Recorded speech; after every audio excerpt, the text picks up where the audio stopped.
கருப்பெல்லில் எக்கச்சக்கமான பெனிஃபிட்ஸ் இருக்குது. கண்டிப்பாக மிஸ் பண்ணாமல் இந்த வீடியோவை பாருங்கள். அரை கப் அளவுக்கு கருப்பெல் எடுத்துக்கோங்க. 3 ஏலக்காய். எள்ளு நல்லா படபடன்னு பொரிஞ்சு வர வரைக்கும் நம்ம வறுத்து எடுத்துக்கணும்.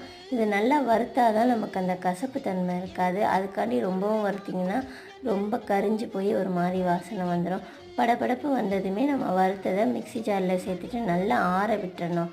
கொஞ்சமாக உப்பு சேர்த்து நல்லா பவுட்ரு பண்ணிக்கோங்க. பவுட்ரு பண்ணதுக்கப்புறமேட்டா எந்த அளவுக்கு நம்ம எள் எடுத்தோமோ அதே அளவுக்கு நாட்டு சர்க்கரை சேர்த்து இன்னொரு வாட்டி ஒரு பல்ஸ் மோட் கொடுத்துட்டிங்கன்னா நல்லா அரைஞ்சிரும்.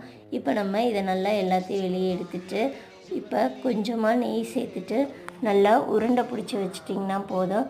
பசங்களும் நல்லா சாப்பிடுவாங்க. பெரியவங்கலேருந்து சின்னவங்க வரைக்கும் சாப்பிட்லாம். ஏர்ஃபால் இருக்கவங்க சாப்பிட்லாம். பிசிஓடி ப்ராப்ளம் இருக்கவங்க சாப்பிட்லாம். இர்ரெகுலர் பீரியட் கண்டிப்பாக எடுத்துக்கிட்டால் உடம்புக்கு ரொம்ப நல்லது. மிஸ் பண்ணாமல் ட்ரை பண்ணி பாருங்கள்.